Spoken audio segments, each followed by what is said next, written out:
요즘 리엘레멘트 테크놀로지의 생산 기지 확장이 굉장히 빠른 속도로 진행이 되고 있어요. 그림을 보시면 인디애나의 노블즈빌은 첫 번째 공장이 있는 곳이고 현재 완공된 상태이죠. 그리고 두 번째 공장은 인디애나로 할지 버지니아로 할지 고민 중이었었죠. 결국 인디애나에 있는 메리언에 공장을 짓게 됐고요. 연속해서 세 번째 공장까지 켄터키에서 진행 중에 있습니다. 그리고 일본 회사와 합작 회사를 만들어서 일본에도 생산 기지 건설을 진행 중에 있어요. 그러면 하나씩 자세하게 들여다볼게요. 이 사진은 인디애나의 메리언에 있는 두 번째 공장 사진인데요. 첫 번째 공장은 매번 지연되고 시간도 굉장히 오래 걸렸다면 두 번째 공장은 순식간에 지어지고 있어요. CEO가 공장 건설에 돈이 많이 안 들고 오래 걸리지도 않는다고 했던 말들을 실현시키고 있어요. 이 공간에는 조만간 생산 장비가 들어온다고 하네요.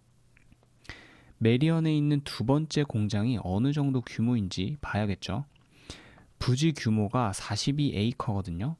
42에이커면은 축구장 8개 정도가 들어가는 규모라고 볼 수 있겠고, 현재 지붕이 있는 공간이 42만 5천 평방피트인데 축구장 2개 정도가 들어가는 규모라고 볼 수 있겠고요. 이 지붕 영역까지 포함해서 생산 기지로 확장 가능한 영역이 67만 5천 평방피트이고, 이는 축구장 3개 정도 들어가는 부지라고 볼 수 있겠습니다. 그리고 초기 생산 목표는 매년 리튬 카보네이트를 5,000톤, 히토류를 750톤까지 생산하는 것이에요. 회사에서 두 번째 공장을 인디애나와 버지니아 둘 중에 고민을 했다고 했었는데 인디애나로 결정한 이유는 아무래도 보조금 때문으로 보여요. 인디애나 메리언에서 약 45밀리언의 지역 보조금이 지급되고요. 이는 과거 버지니아의 WCC 컴플렉스 보조금과 금액도 방식도 유사하죠. 과거에 CEO가 주식을 희석시키지 않고 공장을 짓겠다고 했는데 이 부분은 말을 지켰다고 볼 수 있겠네요. 보조금을 통해서 공장 건설 금액을 확보했다고 볼 수 있겠습니다. 회사는 켄터키에 세 번째 공장 계획도 추진 중이에요. 이 세 번째 공장은 매년 리튬 카보네이트를 15,000톤 생산할 수 있게 만들어진 공장이에요.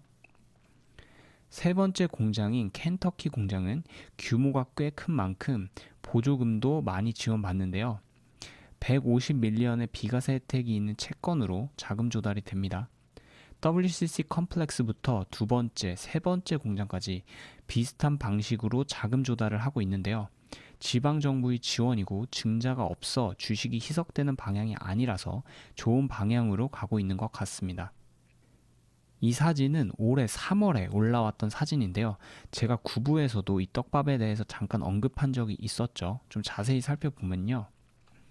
일본의 JHUT라는 회사와 리엘레멘트 테크놀로지 재팬이라는 합작 회사를 만들겠다는 거죠. 일본에 있는 후쿠이 지역에 리엘레멘트 테크놀로지 기술을 이용하여 재활용, 재련기술 공장을 만든다고 하네요.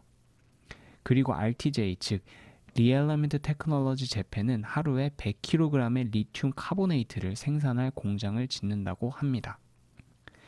리엘레멘트 테크놀로지는 일본 회사에게 공장 짓는 것을 제휴해주고 대신에 서비스, 엔지니어, 디자인 수수료 등을 받는 방식으로 간다고 하네요. 그리고 2024년 하반기에 공장이 완공되는 것으로 기대된다고 합니다. 또한 일본뿐만 아니라 독일이나 EU에도 생산기지 확장을 위해 노력 중이라고 합니다. 그리고 AREC가 최근에 석탄 부문을 정리하고 있어요. 첫 번째로 정리 대상이 된 건 딘 마이닝인데요. 20밀리언의 매각 제의를 받았다는 내용이죠. 나머지 석탄 자산도 판매를 하려고 하는데요. 280밀리언에 전부 판매하려고 하고 있어요. 이 석탄 자산의 범위에는 맥코이, 페리, 와이오밍이 포함되어 있어요. 석탄 쪽은 전부 판매를 진행 중이라고 보면 될 것 같습니다. 현재 AREC의 목표는 석탄 자산을 팔아서 현금화하는 것이에요.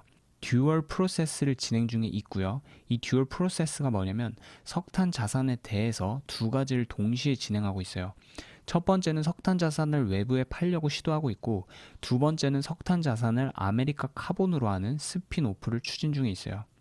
그리고 스핀오프를 한다고 해도 현금화를 할 것이라고 하죠. 결국 목표는 현금화이고, 현금화를 못할 경우를 대비해서 스핀오프를 진행하는 것으로 볼 수 있겠죠. 그리고 다음 문구를 보시면 왜 이렇게 석탄 자산을 판매하려는지 알 수 있는데요. 제가 예전에 8부에서 AREC가 정부 보조금에서 제외됐었던 이야기를 했는데요. AREC는 이런 종류의 정부 보조금을 받고 싶어 하는데, 석탄과 연관되어 있으면 이런 보조금을 받기가 어려워진다고 합니다. 결국 보조금을 받기 위해서 석탄 부분 쪽은 다 정리하고 있는 것으로 보여요.